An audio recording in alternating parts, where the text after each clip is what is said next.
you're the new trauma fellow?" Dr. Richard Navarro didn't look up from the patient chart as he spoke. His voice carried across the emergency department at Seattle Memorial Hospital, with the kind of authority that made residents straighten their backs and nurses check their work twice. The question wasn't really a question. It was an assessment, a judgment already half-formed before the answer could come. "Doctor." Elena Carter stood 3 feet away, surgical scrubs still crisp from the supply room, her dark hair pulled back in a low bun that sat perfectly against the base of her skull. She was 32 years old, though the shadows under her amber eyes suggested someone who'd seen more than 3 decades should hold. "Yes, sir." Her response came measured, professional, empty of anything that might invite further scrutiny. Navarro finally glanced up, his metal-framed glasses catching the fluorescent lights overhead. He was 47, impeccably dressed even under his white coat, and had the sort of precise movements that spoke to 2 decades of surgical training. His eyes moved from her face to her credentials badge and back again. "Your CV has a convenient 4-year gap. Care to explain?" The noise of the emergency room filled the silence that followed. Monitors beeped their rhythmic assurances. Someone called for a crash cart 2 bays over. A patient coughed wetly behind curtain 6. Elena's hands remained still at her sides, but anyone paying close attention would have noticed how her fingers stayed loose. Not quite relaxed, but not tense either. The kind of ready stillness that came from waiting under pressure. "Personal reasons," she said. "I'm here to work. Personal reasons don't save lives, Dr. Carter." Navarro closed the chart with a decisive snap. "Credentials do. Experience does. And right now, all I see is someone who spent 4 years doing something they can't or won't talk about, expecting me to put them in my trauma department." She met his gaze without flinching, without the defensive anger that would have marked her as someone unused to criticism. "I understand your concern, Doctor. I'm ready to prove myself. You'll get that chance." Navarro gestured to the organized chaos around them. "We're running 3 residents short tonight, and the ones we have are already underwater. You'll handle simple sutures in the ER, basic lacerations, minor trauma. Think you can manage that?" "Yes, sir." "Good." He turned away, already moving toward the next problem demanding his attention. "Try not to make anything worse." Elena watched him disappear into Trauma Bay 2, then moved toward the nurses' station with steps that covered ground efficiently without appearing rushed. The walk of someone who'd learned to move with purpose in tight spaces. A tall nurse with box braids looked up from a medication cart, her name tag reading Lila Thompson, RN. Her dark eyes held curiosity rather than the veiled hostility some of the other staff had shown. "Don't mind Dr. Navarro," Lila said, her voice low enough not to carry. "He's tough on everyone, but especially on people he doesn't know yet." Elena allowed herself a small smile. "I've worked with worse." "Yeah?" Lila's eyebrows rose slightly. "Where was that?" The question hung in the air for just a moment too long. "Various places." Elena reached for a pair of surgical gloves from the box mounted on the wall, pulling them on with practiced efficiency. Her movements were economical, precise, each motion serving exactly one purpose. The gloves snapped into place without a single adjustment needed. Lila noticed. She'd been a trauma nurse for 6 years, and you learned to read people in that time. The way someone put on gloves told you things. Hesitant doctors fumbled. Nervous ones adjusted 3 times. Confident ones moved like Dr. Carter moved, like muscle memory built from hundreds or thousands of repetitions. "Bay 4, Lila said, pointing with her pen. "Simple laceration. Patient's been waiting 20 minutes. Supplies are already staged." "Thank you, Nurse Thompson." Elena made her way through the department, navigating around a gurney being wheeled toward imaging, past a family clustered anxiously outside Bay 7, around a resident explaining discharge instructions with exhausted patients. The emergency room was a controlled storm, and she moved through it like someone who understood storms intimately. Bay 4's curtain was half drawn. Inside, a man in his mid-30s sat on the examination table, his right forearm wrapped in blood-soaked gauze. Jake Morrison, according to the chart Elena picked up. Construction worker, laceration from a circular saw. The preliminary notes indicated a simple 8-centimeter wound requiring standard suturing. "Mr. Morrison," Elena said, stepping inside and pulling the curtain fully closed. "I'm Dr. Carter. Let's take a look at what we're dealing with." As she unwrapped the temporary dressing, her eyes moved methodically across the wound. Length, depth, edges, surrounding tissue. But also the color of the skin, the temperature when her gloved fingers pressed gently adjacent to the injury, the way blood seeped rather than flowed, details that separated adequate assessment from thorough understanding. Behind her, a resident poked his head through the curtain. Dr. Patel, judging by his badge, looking frazzled and running on whatever combination of caffeine and adrenaline kept residents vertical during night shifts. "You the new fellow?" He didn't wait for confirmation. "Lucky you, getting the easy cases while we handle the actual emergencies." The comment carried just enough edge to make clear what he thought of someone new, taking simple sutures while he dealt with the complicated traumas. Elena didn't look away from her examination. "I go where I'm assigned." "Right. Well, have fun with your laceration." He disappeared back into the chaos. Elena continued her assessment, her fingers moving along Morrison's forearm with light, exploratory touches.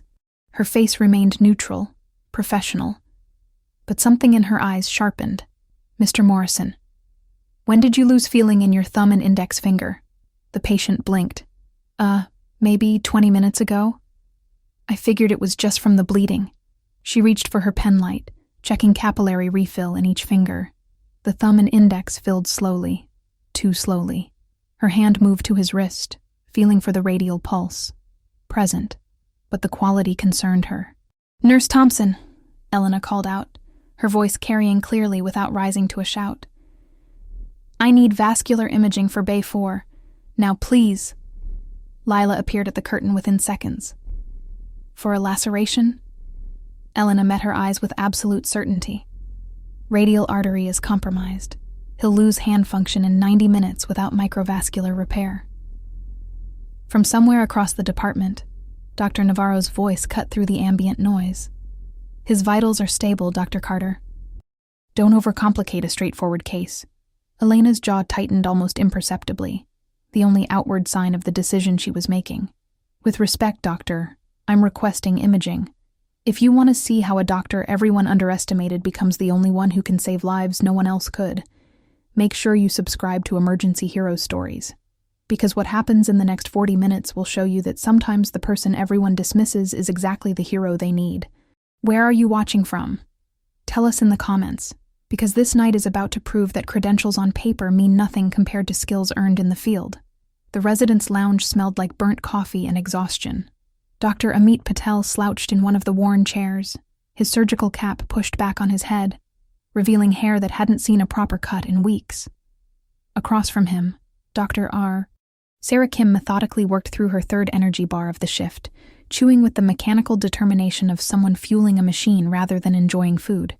"Did you see how she arranged those instruments?" Patel asked, his voice carrying the edge of someone who'd been awake for 16 hours straight. "The new fellow. Carter." Kim looked up from her protein bar wrapper. "What about them?" Like she'd done it 10,000 times. Perfect spacing, grouped by function, scalpel at exactly 2 o'clock position. That's not normal for someone on their third day. Patel leaned forward, lowering his voice even though they were alone. And the way she moved when that code blue went off in Bay 9.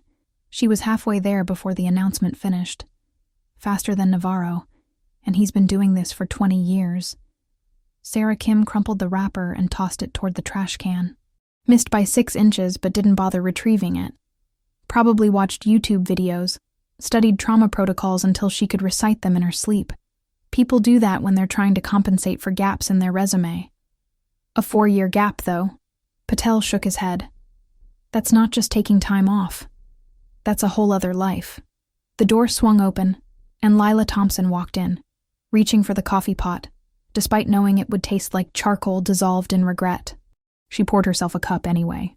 "You two gossiping about Dr. Carter?" "Not gossiping," Patel protested. "Observing. Right." Lila added 3 sugars to her coffee, the only way to make it remotely drinkable. "Well, observe this. That laceration she's handling in Bay 4, she caught a compromised radial artery that the paramedics missed, that triage missed, That probably would have cost that guy his hand function if she hadn't requested vascular imaging. Lucky guess, Kim said. Lila's expression suggested she had thoughts about that assessment, but not enough energy to argue. Her pager buzzed, and she checked it with a practiced glance. Back to it. Try not to turn into complete cynics before you hit your second ear. She left them sitting in the fluorescent gloom of the lounge, their 12-hour shifts only halfway complete. In the emergency department proper, Dr. Navarro stood outside Bay 4 with his arms crossed, watching through the gap in the curtain. The imaging had come back exactly as Dr. Carter predicted. Radial artery 60% compromised, requiring immediate microvascular intervention. He'd authorized the procedure with the kind of grudging approval that acknowledged being right while resenting the correction. Now he watched as the new fellow prepped for a repair that most second-year residents wouldn't attempt unsupervised. Elena worked with methodical precision, her focus absolute. The surgical loops magnified the operative field, turning the damaged artery into a landscape of torn tissue that needed millimeter-perfect reconstruction. Jake Morrison lay sedated under local anesthetic, his arm prepped and draped, unaware that the next 90 minutes would determine whether he'd ever grip a hammer properly again. 7-0 proline, Elena said, her voice steady as mathematics. Lila passed the suture, watching as Elena's fingers moved with a fluidity that seemed almost choreographed. Each movement flowed into the next without hesitation, without the tiny pauses that usually marked someone thinking through their next step. This was muscle memory, deep and permanent. Vascular clamp, Elena continued. The instrument touched her palm precisely as she needed it. Her other hand guided the microsuture through arterial wall tissue so thin it was nearly translucent under the surgical light. The first stitch went in at a perfect angle, approximating the torn edges without bunching or gapping. Dr. Patel had drifted over from the lounge, ostensibly to check on a patient in Bay 6, but really to observe. He stood just close enough to see through the curtain gap, without being obvious about it. What he saw made him forget about his own patient entirely. "Those are military field sutures," he whispered to himself. "Interrupted technique, minimal material, maximum stability." He'd seen them in medical journals, in case studies from combat surgeons working in forward surgical teams, where every second mattered, and perfection wasn't optional. Inside Bay 4, Elena continued the repair with unwavering concentration. Suture, check flow, suture, check flow.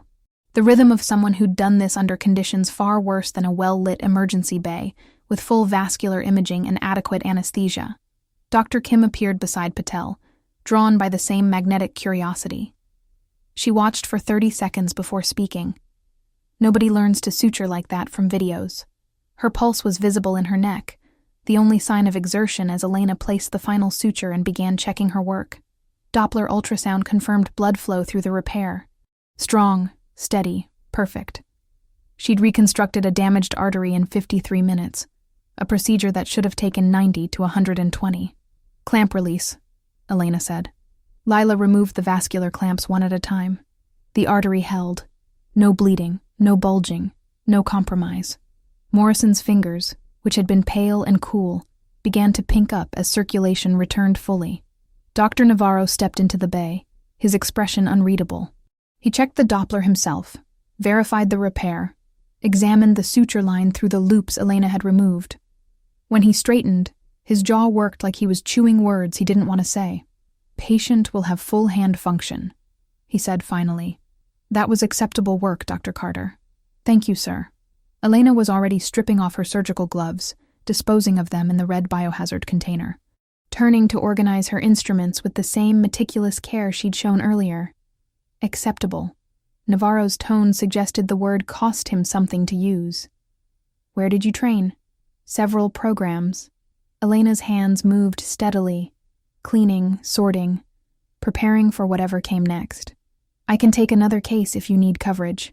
She didn't wait for his response, didn't pause for acknowledgement or praise. Just moved toward the nurse's station where 3 new charts waited for assignment, each one a problem needing solution. Each solution another chance to prove something she couldn't quite articulate. Navarro watched her go, his analytical mind working through data points that didn't align properly. 4-year gap. technique that exceeded most of his senior residents, composure that suggested someone who'd worked under genuine pressure, not just academic stress. Dr. Disowned. Patel appeared at his shoulder. Chief, who is she really? That, Navarro said slowly, is an excellent question. The emergency department continued its chaotic rhythm around them. Ambulance sirens wailed in the distance, growing closer. Someone called for an interpreter in Bay 12. A child cried while a parent murmured reassurances. Life and death and everything between, flowing through these doors every minute of every shift. And somewhere in the middle of it, Dr. Elena Carter picked up the next chart, read the presenting complaint with those amber eyes that had seen too much, and moved toward Bay 7 where someone else needed saving. The clock on the wall read 12:47 in the morning. Her shift had 6 more hours to run. Bay 7 held a different kind of challenge. 68-year-old Margaret Chen had fallen down a flight of stairs at her apartment building, presenting with what the initial assessment called minor contusions and a possible wrist fracture. Simple enough for a trauma fellow 3 days into her position. Straightforward enough that Dr. Navarro had assigned it without comment. Elena pulled the curtain closed behind her and reached for the chart, scanning vitals and mechanism of injury while her eyes simultaneously assessed the patient. Mrs. Chen sat upright on the examination table, her left wrist cradled against her chest. But something about her breathing pattern made Elena pause. Mrs. Chen, I'm Dr. Carter. Can you tell me what hurts most right now? My wrist, the woman said, her accent carrying traces of Mandarin. I fell on it trying to catch myself. Very stupid. Not stupid. Protective reflex. Elena moved closer, her hands already reaching for examination gloves. I'm going to check a few things, okay? Let me know if anything causes sharp pain. She started with the wrist, because that's what the patient expected, what the chart indicated, what made logical sense. But her other hand rested lightly against Mrs. Chen's ribcage, feeling the expansion pattern with each breath. Shallow. Guarded. The kind of breathing that protected something painful.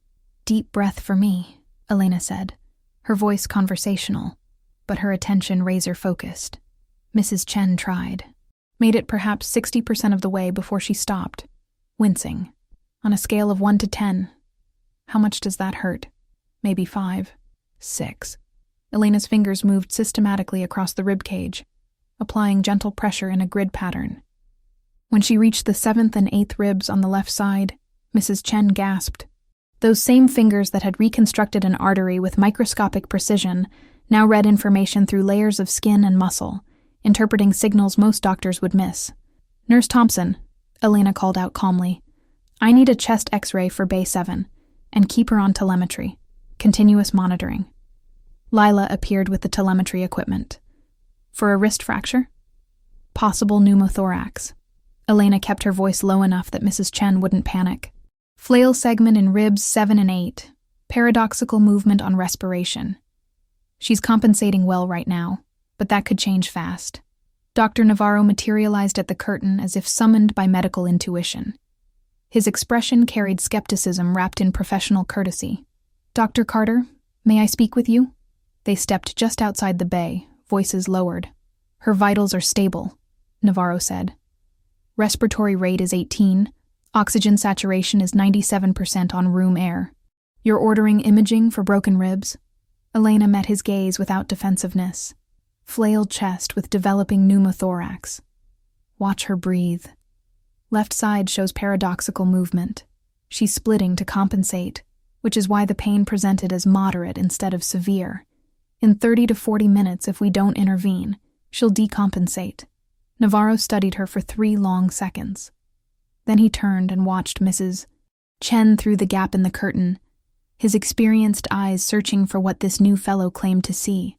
The older woman breathed carefully, her chest wall moving in ways that weren't quite symmetrical if you knew what to look for.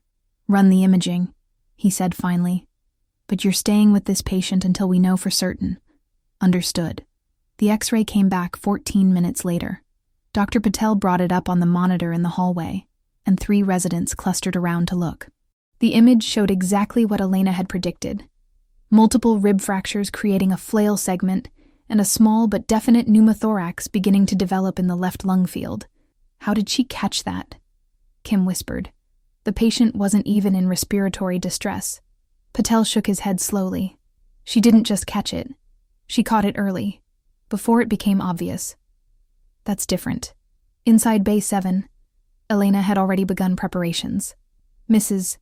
Chen needed a chest tube, and she needed it before the small pneumothorax became a large one, before the flail segment compromised her breathing further, before stable became unstable in the way trauma patients could shift without warning. Lila set up the procedure tray with practiced efficiency. Betadine, lidocaine, scalpel, chest tube kit with the curved forceps that always looked medieval and barbaric until you understood their purpose. She'd assisted with dozens of these procedures, and they always carried tension. Placing a tube between someone's ribs into their chest cavity wasn't something that ever became routine. Elena positioned Mrs. Chen on her right side, explaining each step in a voice that carried calm authority. You'll feel pressure and some discomfort, but the local anesthetic will help. I need you to stay very still for me. The betadine went on in concentric circles, staining skin the color of rust. The lidocaine followed, Elena working the needle carefully to block the intercostal nerves. Then she picked up the scalpel. Her hands moved with absolute certainty. Incision. Blunt dissection through tissue layers. The curved forceps opening a path between ribs with controlled force. Then the chest tube itself advanced smoothly into the pleural space in one fluid motion that made it look effortless. It wasn't effortless. It was the product of repetition under conditions where mistakes killed people. The suction connected to the chest tube immediately bubbled, confirming placement and showing air evacuating from where it didn't belong. Mrs. Chen's next breath came easier, deeper, her oxygen saturation climbing from 97 to 99%. Dr. Navarro had been watching from the observation position, arms still crossed, but posture subtly different. When Elena finished securing the tube and stepped back to assess her work, he moved into the bay. Textbook placement, he said, examining the insertion site. Better than textbook, actually. He checked his watch, noted the time elapsed. 53 minutes from presentation to definitive treatment of a condition that wasn't even the chief complaint. Thank you, sir. Elena stripped off her gloves mechanically, her focus already shifting to post-procedure orders and monitoring protocols. 53 minutes, Navarro repeated, and there was something in his voice that hadn't been there before. Not quite approval, but the absence of disapproval. The beginning of reassessment. Where did you say you trained during those 4 years? I didn't say, Elena replied quietly. No. Navarro studied her with the intensity of someone trying to solve an equation with missing variables. You didn't. Mrs. Chen reached out with her good hand and caught Elena's sleeve. Thank you, doctor. You knew something was wrong before I did. Just doing my job, Mrs. Chen. Elena's expression softened fractionally, the first crack in her professional armor all shift. You're going to be fine. In the hallway outside, the residents had dispersed back to their own cases, but the conversation continued in lowered voices whenever two of them crossed paths. The new fellow who'd been here 3 days had just caught 2 significant complications that others had missed, had performed 2 procedures with a skill level that exceeded her supposed experience, and had done it all with a composure that suggested none of this was particularly remarkable to her. Lila cleaned up the procedure tray, organizing instruments with the same care Elena had shown earlier. She glanced at the doctor's hands as they documented the procedure on the computer. Those hands were steady, efficient, and marked with small scars that told stories if you knew how to read them. Dr. Carter, Lila said carefully, those weren't your first chest tube and microvascular repair. Elena's fingers paused on the keyboard for just a fraction of a second. No, she said simply. They weren't. How many would you say you've done? The question hung in the antiseptic air between them. Elena resumed typing, her face unreadable. Enough, she said finally. I've done enough. The radio crackled to life at 2:17 in the morning, cutting through the relative calm that had settled over the emergency department. All units, trauma alert, mass casualty incident, bridge collapse on Interstate 5 northbound. Estimated 14 casualties, 6 critical. Multiple ambulances inbound. ETA 8 minutes. Repeat. Mass casualty protocol in effect. The transformation was instantaneous. Dr. Navarro emerged from his office already barking orders. Clear bays 1 through 6. Get surgical teams on standby. I want 2 ORs ready in 5 minutes. Where's my trauma roster? Staff materialized from break rooms and supply closets. Nurses began wheeling stable patients toward hallway spaces to free up the critical bays. Residents shed their exhaustion like snakeskin, adrenaline overriding fatigue. Someone hit the hospital-wide alert, summoning additional personnel from their homes, their beds, their normal lives that didn't include nights like this. Elena stood at the nurse's station, her hands already moving through pre-procedure mental checklists, while her eyes tracked the organized chaos. This, she understood. Mass casualty scenarios had their own rhythm, their own brutal calculus of who could be saved and who couldn't, who needed immediate intervention, and who could wait. Dr. Carter. Navarro's voice cut across the noise. You take Bay 6. Least critical case when they arrive. Stabilize and prepare for OR if needed. Yes, sir. The first ambulance screamed into the bay at 2:24. Paramedics rushed through the doors with a man whose left leg had been partially crushed, bone visible through torn denim and flesh. Trauma 1. The second ambulance followed 18 seconds later, carrying a woman with bilateral pneumothorax and steering wheel impact trauma. Trauma 2. Then 3, 4, 5 in rapid succession. Bay 6's patient arrived 6th, wheeled in by a paramedic team that included a grizzled veteran named Jake Rodriguez. Their patient was a 28-year-old man in Army fatigues, apparently the least critical of the group. Sergeant David Coleman, Rodriguez reported, his voice professional but rushed. Blunt force trauma to the chest from vehicle collision. Vitals stable. BP 120/80. Heart rate 82. Respiration 16. Oxygen sat 96%. No obvious external bleeding. Complaining of chest discomfort but ambulatory at scene. Elena moved to the gurney immediately, her eyes taking in everything while her hands began their assessment. Coleman was conscious, alert, his breathing controlled despite obvious pain. The kind of controlled that soldiers learned, the kind that pushed through discomfort because mission completion mattered more than comfort. Sergeant Coleman, I'm Dr. Carter. She pressed her stethoscope to his chest, listening to heart sounds that were muffled, distant, too distant. Can you take a deep breath for me? He tried, got halfway, stopped with a grimace. Hurts like hell, Doc. I bet it does. Her fingers moved across his chest wall, feeling for the telltale signs her training had made second nature. No rib fractures, no obvious deformity. But something in the quality of his heartbeat concerned her.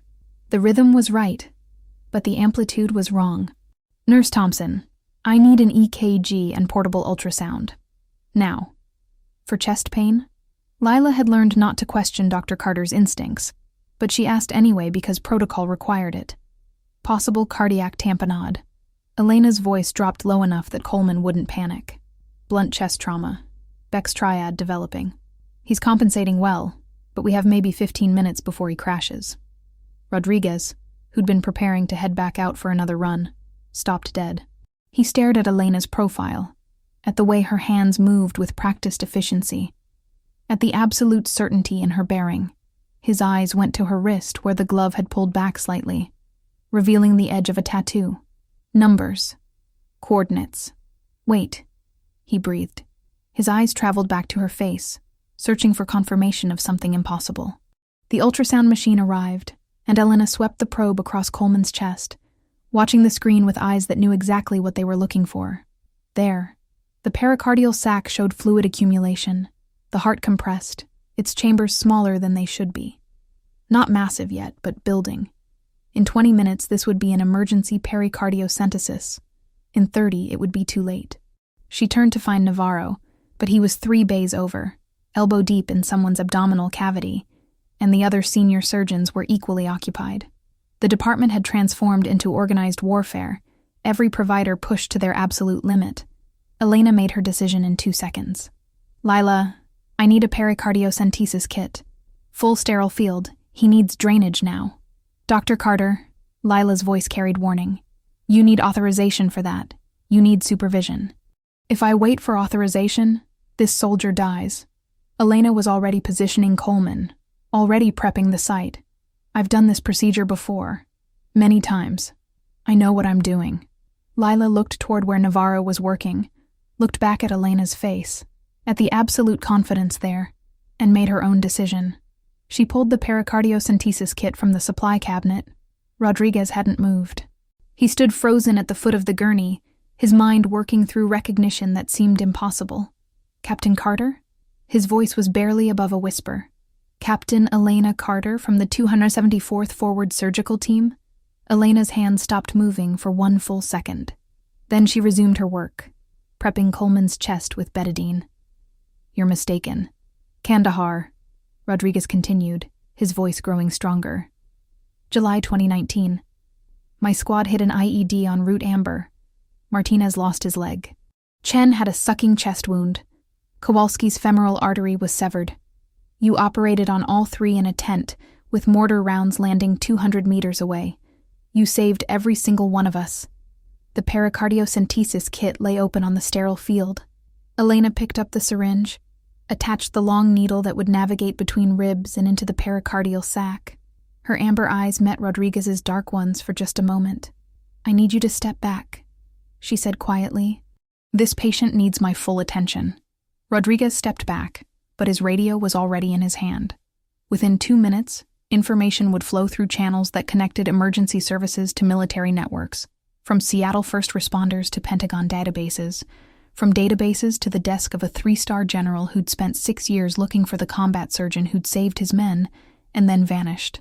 Elena worked with absolute focus. The ultrasound guided her needle trajectory, passing between ribs at exactly the right angle, approaching the heart with millimeter precision.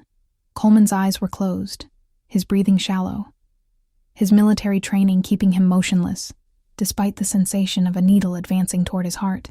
The needle tip entered the pericardial sac, and fluid began to flow. Elena drew back slowly, carefully, extracting 180 milliliters of blood-tinged fluid that had been crushing Coleman's heart inside its own protective membrane. The pressure released immediately. Coleman's next breath came deeper. The monitors showed his blood pressure climbing from borderline to normal, from 90/60 to 110/70. Dear God, Lila whispered, watching the vital signs stabilize. You just did that without supervision in the middle of a mass casualty event. Elena secured the catheter, established drainage, and checked her work with another ultrasound sweep. Perfect placement. The cardiac chambers expanded back to normal size, no longer compressed, the heart beating with renewed vigor.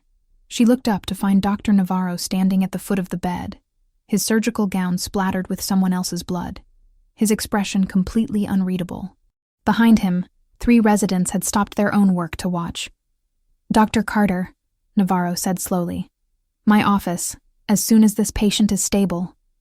He's stable now, Elena replied, her voice steady despite knowing she'd just performed an unauthorized procedure that could end her career. The procedure was successful. No complications. He needs monitoring and probable surgical consultation within the next 6 hours, but immediate danger has passed. My office, Navarro repeated. And you're going to explain exactly where you learned to do that. Navarro's office was a study in controlled medical chaos. Journals stacked 3 deep on every surface, coffee-stained papers that tracked department statistics, and framed diplomas that spoke to 2 decades of surgical excellence. The door closed with a click that sounded like finality. Dr. Carter, sit down. Elena remained standing, her hands clasped behind her back in a posture that looked respectful but felt military. Thank you, sir. I'd prefer to stand. Navarro moved behind his desk, his steel-rimmed glasses catching the fluorescent light. 6 weeks, he said, consulting a file that hadn't been there when she'd started. 6 weeks you've been here, and in that time you've caught 2 complications that our regular staff missed. Performed procedures with skill that exceeds most of our senior residents. And tonight you just executed an unauthorized pericardiocentesis in the middle of a mass casualty event. Elena met his gaze without flinching. The patient required immediate intervention. Waiting for supervision would have resulted in his death. That's not the point. Navarro's voice carried the edge of someone whose authority had been challenged publicly. The point is that you have capabilities that don't match your official record. The point is that you've been lying by omission since the day you walked in here. I've never lied about my qualifications, sir. Haven't you? Navarro opened her file, scanning pages that contained carefully edited truth, 4-year gap in your resume, vague references to personal reasons, training that comes from somewhere you won't name. He looked up, studying her face for cracks in the facade. Where did you learn to suture like a combat surgeon, Dr. Carter? Various programs, Elena replied. The same non-answer she'd been giving for 6 weeks. I study extensively. Nobody studies their way to that level of procedural confidence. Navarro leaned forward, his voice dropping. You work like someone who's done these procedures under genuine pressure. Not simulation pressure. Not academic pressure. Real pressure, where mistakes mean death. The silence stretched between them, filled only by the distant sounds of the emergency department still managing the aftermath of the bridge collapse. Elena's expression remained neutral, professional, giving away nothing of the conflict taking place behind her amber eyes. Dr. Carter, I'm going to ask you directly. Are you qualified to work in this department? Yes, sir. Absolutely. Then answer the question. Where did you train during those 4 years? Elena opened her mouth to deflect again, to offer another vague non-answer. But before she could speak, both their pagers erupted simultaneously. High-priority trauma alert. All available surgical staff to Trauma Bay 1. Immediately. Navarro's jaw tightened with frustration. But medical emergencies waited for no one. We're not done with this conversation. He was already moving toward the door. They rushed back into the controlled chaos of the emergency department, where the mass casualty incident had taken a turn toward the catastrophic. Trauma Bay 1 held a scene that would haunt the dreams of medical professionals. A patient who'd been pulled from the bridge collapse wreckage with injuries so severe that 3 different surgical teams had declared the case hopeless. The monitors screamed warnings, blood pressure dropping toward nothing, heart rate climbing toward dangerous tachycardia, oxygen saturation failing despite maximum support. The patient was a young woman, maybe 22, whose internal injuries painted a picture of multiple organ trauma that exceeded the capabilities of emergency intervention. Dr. Martinez, the senior trauma surgeon, stood with blood-soaked gloves raised in the universal gesture of surrender. She's lost too much blood. Internal bleeding from multiple sources. Liver laceration, splenic rupture, possible aortic tear. Even if we get her upstairs, she won't survive the surgery. Elena stood at the foot of the bed, her eyes moving systematically across the monitors, the patient, the extent of traumatic injury. This was the kind of case that separated academic medicine from battlefield medicine. The kind of impossible situation where conventional protocols said step back and let someone die with dignity. What's her blood type? Elena's voice cut through the defeated atmosphere. Oh, negative, Lila answered automatically. But she's down at least 4 units, possibly 6. We don't have enough compatible blood for a massive transfusion. Elena moved closer to the bedside, her hands already reaching for examination gloves. How long since the accident? 90 minutes, Martinez replied. Why? Because in 90 minutes, damage control surgery could still save her if we act in the next 10 minutes. Elena was already assessing the patient's abdomen, feeling for the source of bleeding, mapping internal geography through touch and experience. But it requires techniques that aren't in civilian protocols. Navarro stepped forward, his earlier frustration replaced by desperate curiosity. What techniques? Elena looked up, her amber eyes meeting his with absolute certainty. Field surgery, combat damage control. The kind of procedures they teach when you have 45 minutes, inadequate blood products, and incoming mortar rounds. The room went dead silent except for the monitors. Every person present understood what she'd just admitted. Dr. Patel moved closer, his voice hushed. The kind of surgery they teach in forward surgical teams? Elena's hands continued their assessment, her mind working through a battlefield algorithm that civilian medicine rarely encountered. She's bleeding into her abdomen from at least 3 sources. Conventional approach would be exploratory laparotomy, systematic repair, massive transfusion. She'll die before we finish the first procedure. Martinez found his voice. And the alternative? Combat damage control. Control hemorrhage first, restore blood pressure, pack what we can't immediately fix, get her stable enough for definitive repair later. It's not elegant, but it works when nothing else will. Before anyone could respond, Rodriguez appeared at the trauma bay entrance, no longer alone. Behind him stood a figure in dress uniform, 3 stars visible on his shoulders even from across the room. The man was tall, distinguished, with the bearing of someone accustomed to command and the kind of presence that made everyone notice when he entered a space. General Marcus Whitfield moved through the trauma bay like he owned it, which in many ways he did. Military personnel throughout the hospital system answered ultimately to his command structure. His eyes swept across the scene, taking in the dying patient, the defeated medical team, and finally settling on Elena. "Captain Carter," he said, his voice carrying the weight of authority and something that might have been relief. "I need the best trauma surgeon in this hospital. Right now." Elena's world tilted on its axis. The carefully constructed civilian identity she'd maintained for 3 years cracked like glass under pressure. Around her, every medical professional in the trauma bay processed what they'd just heard. Not Dr. Carter, Captain Carter. "General," Elena said quietly, her voice steady despite the magnitude of exposure. "I'm no longer active duty. Tonight you are," Whitfield replied. "Because I've got a soldier dying in front of me, and you're the only person in this hospital who can save her. The only person who's done damage control surgery under conditions like this." Elena looked around the trauma bay, at faces that now regarded her with a mixture of shock, understanding, and something approaching awe. At Navarro, whose questions had just received answers he'd never expected. At Rodriguez, who'd connected dots that led from a Seattle emergency department to a forward operating base in Afghanistan. The monitors continued their urgent warnings. The patient continued dying, and Elena Carter faced the moment she'd been avoiding for 3 years. The choice between the doctor she'd tried to become and the surgeon she'd always been. Time seemed suspended, holding its breath while she decided whether to save a life or preserve a lie. Elena's hands moved to the surgical gloves without conscious thought, muscle memory overriding 3 years of carefully maintained distance from who she'd been. When she spoke, her voice carried a different quality. Not the deferential tone of a new fellow, but the absolute authority of someone who'd made life and death decisions when there was no time for committee approval.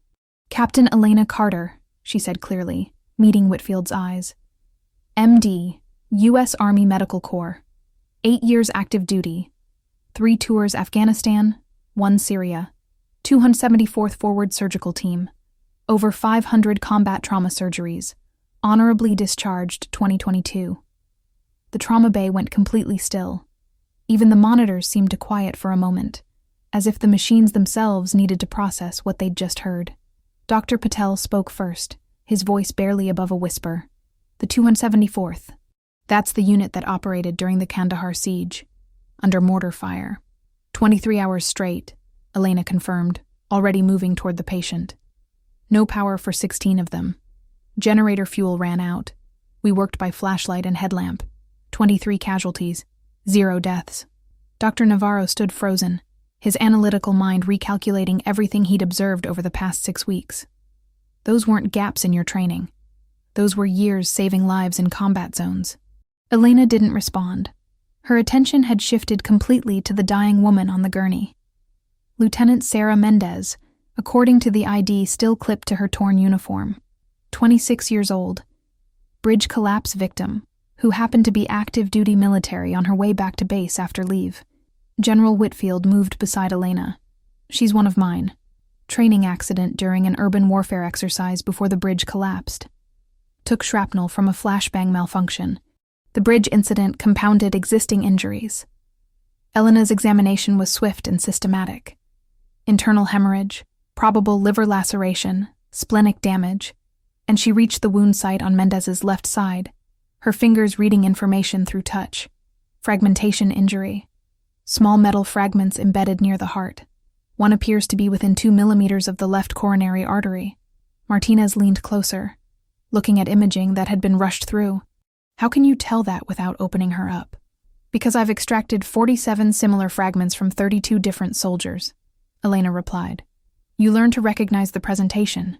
She looked at Whitfield. General, this requires immediate surgery. Cardiac and trauma combined. It's high risk with significant mortality probability. Understood, Whitfield said. You're authorized for whatever you need. Elena turned to Navarro. Sir, I need your permission to proceed. This is your hospital, your department. For the first time since she'd met him, Navarro smiled. It was brief, barely visible, but genuine. Dr. Carter, you have full privileges for this surgery. Show us what combat medicine looks like when it's performed right. OR 3 was prepped in 7 minutes, a hospital record. The surgical team assembled with a precision that reflected the gravity of the case. Elena scrubbed in with movements that had been practiced thousands of times, each motion automatic, each second counted, and not wasted. Lila was there, gowned and gloved. Her role shifted from emergency nurse to surgical assistant. Dr. Martinez joined as second surgeon, his earlier defeat replaced by intense focus. Dr. Patel and Dr. Kim observed from the gallery above, along with 24 other medical personnel who'd heard that something extraordinary was about to happen. General Whitfield stood at the observation window, his face pressed close to the glass, hands clasped behind his back in the military rest position that became prayer when lives hung in balance. The patient was draped, prepped, anesthetized. The anesthesiologist, Dr. Patricia Wong, called out vitals in a steady cadence. BP 70/40, heart rate 130. She's barely hanging on. Elena positioned herself at the table, scalpel in hand. She took one breath, centering herself in the way she'd learned during her first surgery under incoming fire, and began. The incision was perfect, economical, exposing the operative field with minimal tissue trauma. Retractors placed with millimeter precision. The abdominal cavity revealed exactly what Elena had predicted. Blood, lots of it, from multiple sources. But she didn't panic, didn't rush. Combat damage control had its own rhythm, its own brutal logic. Suction, she commanded. Pack the liver. I need to visualize the spleen. Her hands moved with a speed that seemed impossible without being reckless. Packing hemorrhaging organs to control bleeding temporarily. Identifying the worst damage. Making split-second decisions about what to fix now and what to address later. This was triage at the cellular level, determining which tissues could wait and which couldn't. Spleen is ruptured beyond repair, she announced. We're taking it. Martinez, you have the splenic artery? Clamped, Martinez confirmed, his own hands moving to support her technique. The splenectomy took 8 minutes. In conventional surgery, it would have taken 30. Elena worked with the efficiency of someone who'd learned that every second counted because mortars didn't care about surgical timelines. Liver is packed, she continued. Bleeding controlled. Now for the hard part. The hard part was the cardiac injury. The shrapnel fragments that had embedded themselves near Mendez's heart during the training accident, complicated by the blunt force trauma from the bridge collapse. Elena made the sternal approach with absolute confidence, opening the chest to expose the heart itself. There, she said, pointing to 3 tiny metal fragments visible on the epicardial surface. 2 are superficial. This one, she indicated a barely visible piece of metal, is the problem. It's against the left anterior descending artery. If it shifts during removal, she bleeds out in seconds. The observation gallery had gone silent. Even Whitfield had stopped breathing. Elena positioned her instruments with microscopic precision. Forceps in one hand, suction in the other. Her eyes focused through surgical loops that magnified the field. She approached the fragment at an angle calculated to avoid any pressure on the underlying artery. The fragment moved. The artery tore. Blood welled up instantly, obscuring the field.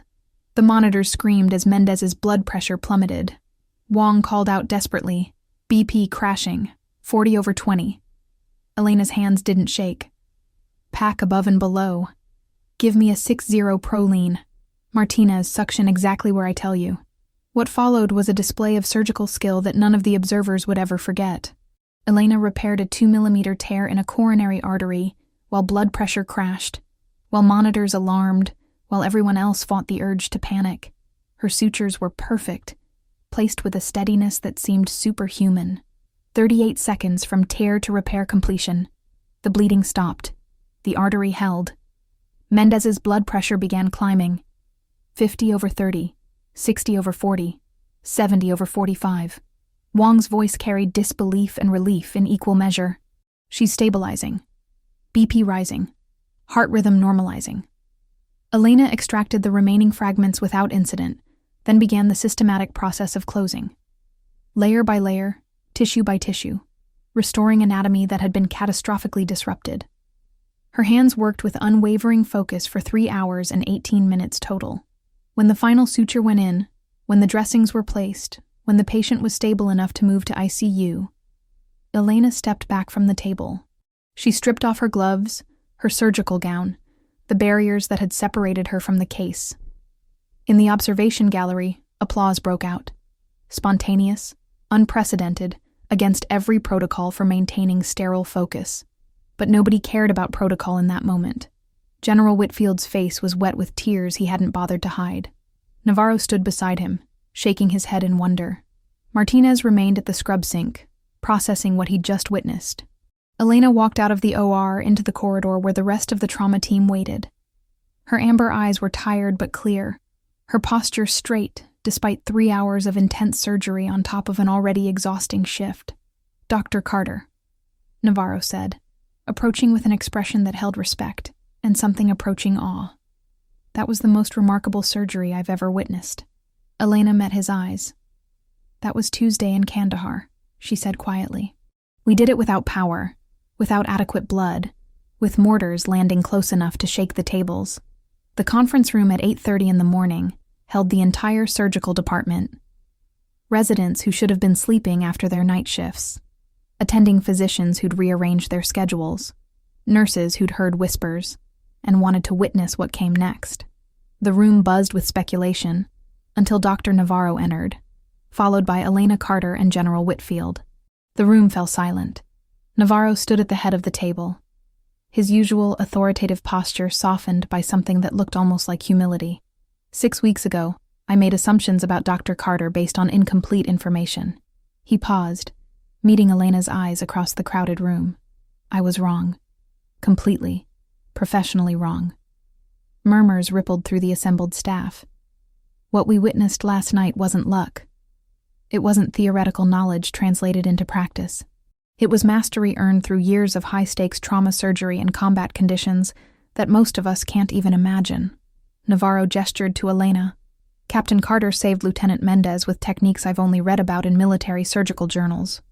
Techniques that civilian medicine desperately needs but rarely sees. Dr. Martinez stood from his seat near the back. I've been doing trauma surgery for 19 years. What I saw in that OR last night was beyond anything in my experience. The damage control protocols, the speed without recklessness, the absolute confidence under impossible pressure. He looked at Elena with undisguised respect. You operated like someone who's done it 500 times. Over 500, Elena said quietly. 543 combat surgeries, to be precise. Not all successful. Not all survivable. But every one of them taught me something. General Whitfield stepped forward, his dress uniform crisp despite the early hour and the emotional night. Lieutenant Mendez is stable in ICU. Prognosis is excellent. Full recovery expected. She's alive because Captain Carter refused to let an impossible case remain impossible. The hospital board has made an offer, Navarro continued. Permanent position as senior trauma surgeon. Full privileges. Complete autonomy in developing trauma protocols. He slid a folder across the table toward Elena. We want you to stay, not as a fellow proving herself, but as faculty shaping the future of trauma care. Elena stared at the folder without opening it. The weight of the offer pressed against 3 years of carefully maintained distance from her military past. 3 years of trying to be someone different, someone who didn't carry the memories of soldiers who died, despite her best efforts, who didn't wake up hearing mortar rounds that had stopped falling years ago. There's more, Navarro added. We want you to develop a tactical trauma medicine program, training civilian surgeons in combat damage control techniques, bringing military medical excellence to emergency departments nationwide. The room waited for her response. Elena's hands remained flat on the table, steady despite the turmoil beneath her professional exterior. Can I have a moment? She asked. Of course, Navarro gestured to a private office adjacent to the conference room. Elena walked through the door, closing it behind her with a soft click. Alone, she allowed herself to breathe fully for the first time in hours. Her reflection in the window showed a woman who looked exhausted, accomplished, and deeply uncertain. Her mind drifted backward, pulled by gravity toward the memory that had driven her away from military medicine. Kandahar, 2019. The field hospital operating at capacity. Casualties flowing in faster than they could process. Elena had been in surgery for 17 hours straight when they brought in the children.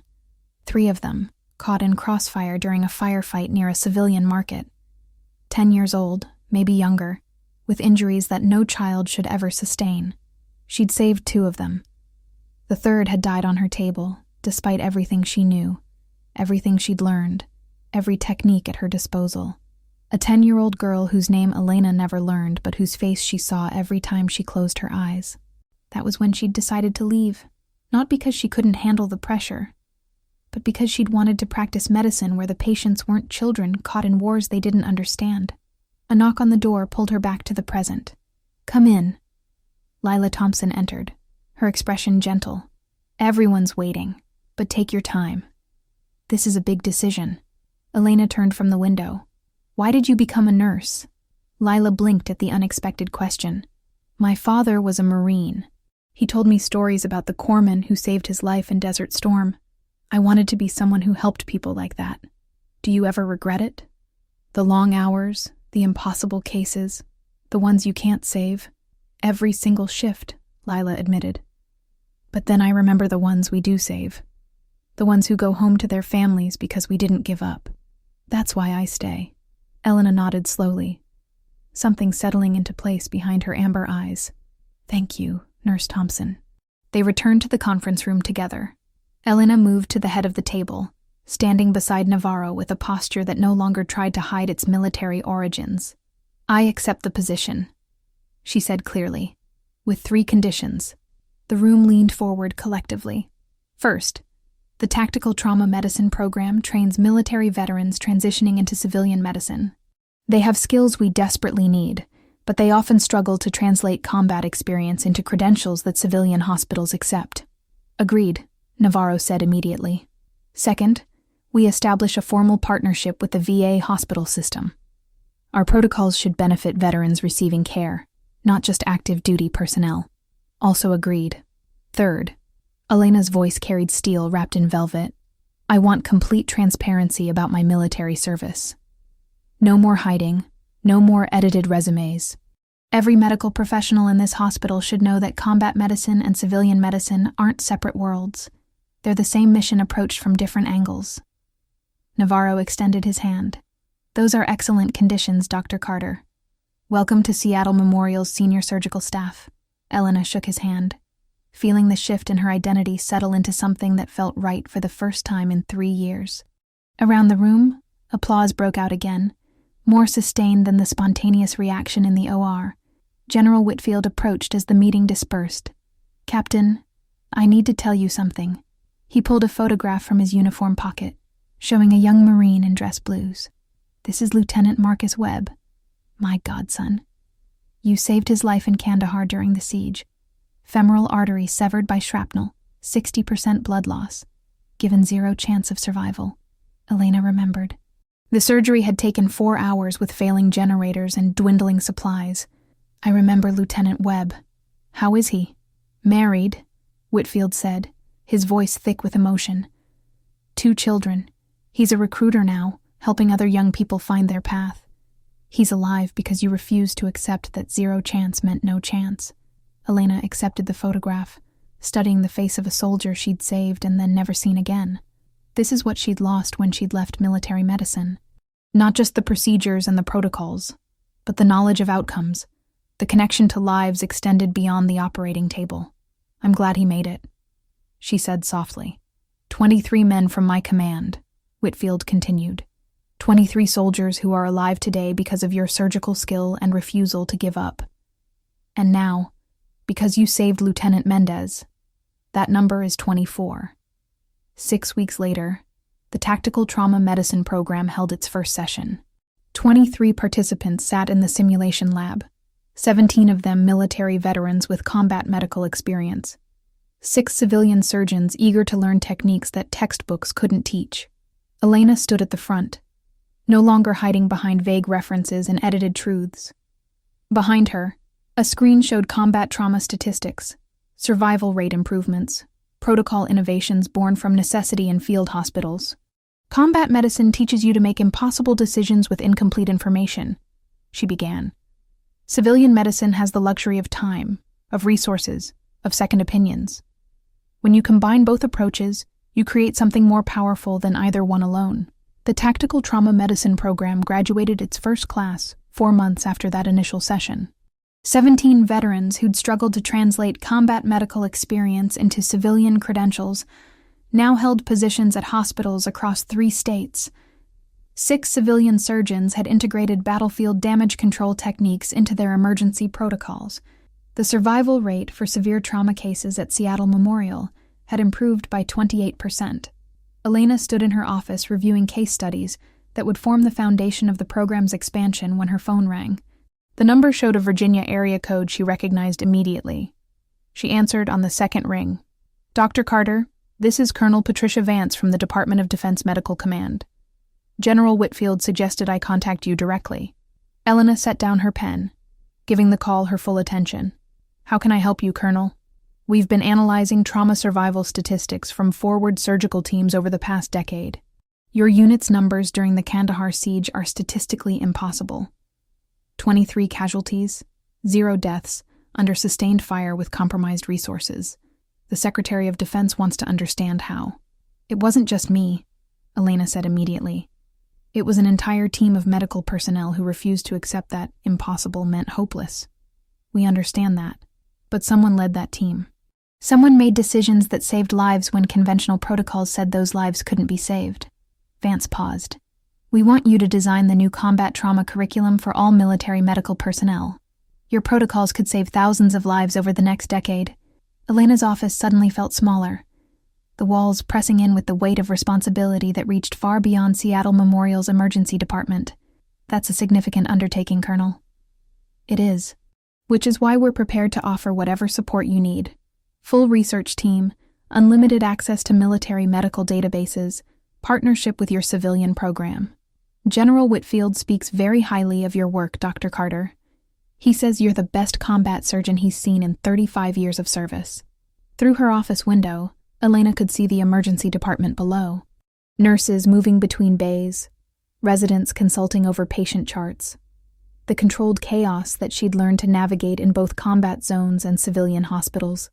2 worlds that she'd tried to keep separate, now merging into something more powerful than either alone. "I'd need to maintain my position here at Seattle Memorial," Elena said. "The civilian application of military medicine is as important as the military application." "Fully understood. This would be collaborative, not exclusive." "Then I accept, Colonel. Send me the details, and I'll begin preliminary work immediately."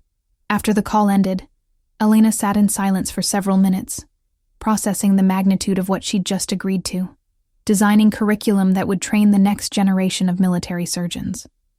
Protocols that would extend beyond her own hands to thousands of medical professionals serving in combat zones worldwide.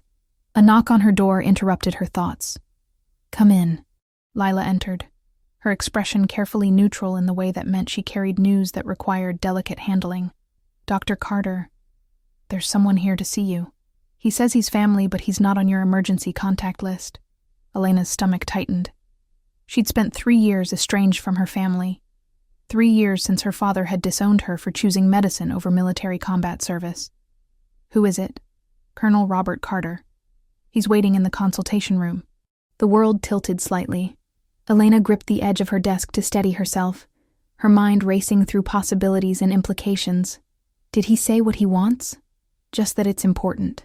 Lila's voice held gentle concern. "Do you want me to tell him you're not available?"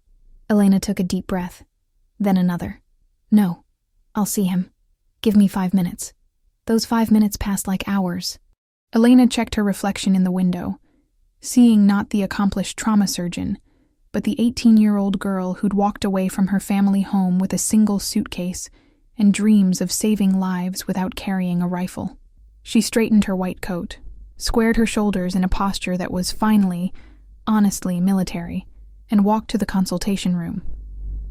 Colonel Robert Carter stood with his back to the door, studying the wall of commendations and certificates that documented Elena's civilian achievements. He was 58 years old, 3-star general, 35 years of military service etched into his rigid posture and iron-gray hair. When he turned, Elena saw that his eyes, the same amber as hers, were wet. "Elena," he said, his voice rough with emotion he'd spent decades learning to suppress. "Dad." The word felt foreign after 3 years of silence. Robert Carter took a step forward, then stopped, uncertain in a way that generals rarely allowed themselves to be. "General Whitfield called me, told me everything. The 274th Forward Surgical Team, Kandahar, the 23 soldiers you saved during the siege." He paused, struggling with words that didn't come naturally. "Lieutenant Marcus Webb is my godson. I watched him grow up. I spoke at his wedding. I held his children when they were born." Elena remained near the door, her hands clasped in front of her. "I didn't know he was your godson. I didn't know you saved his life." Robert's voice broke slightly. "I didn't know you'd served 8 years in combat zones. I didn't know you'd earned a Silver Star, Bronze Star with Valor, 3 Army Commendation Medals." His hand moved to his uniform pocket, pulling out a folded paper. "I didn't know any of it, because I was too proud and too stubborn to listen when you tried to tell me that there were different ways to serve." The paper he unfolded was a military commendation, listing Elena's service record in detail that she'd never shared with her family. General Whitfield had provided documentation that she'd kept private, hoping it might bridge a gap that had seemed unbridgeable. "I told you that Carters serve on the front lines with weapons, not with scalpels," Robert continued. "I told you that choosing medicine meant abandoning our family's military tradition." He looked up from the paper, meeting her eyes directly. "I was wrong. You didn't abandon the front lines. You fought on the most important one there is." Elena felt tears forming but refused to let them fall. "Not yet. I wanted you to be proud of me," she said quietly. "I wanted you to see that saving lives was just as important as protecting them in combat. I should have seen that." Robert took another step closer. "I should have understood that the courage to heal under fire is the same courage as the courage to fight. I disowned my daughter for not becoming a soldier. But you became something greater. You became someone who saves soldiers."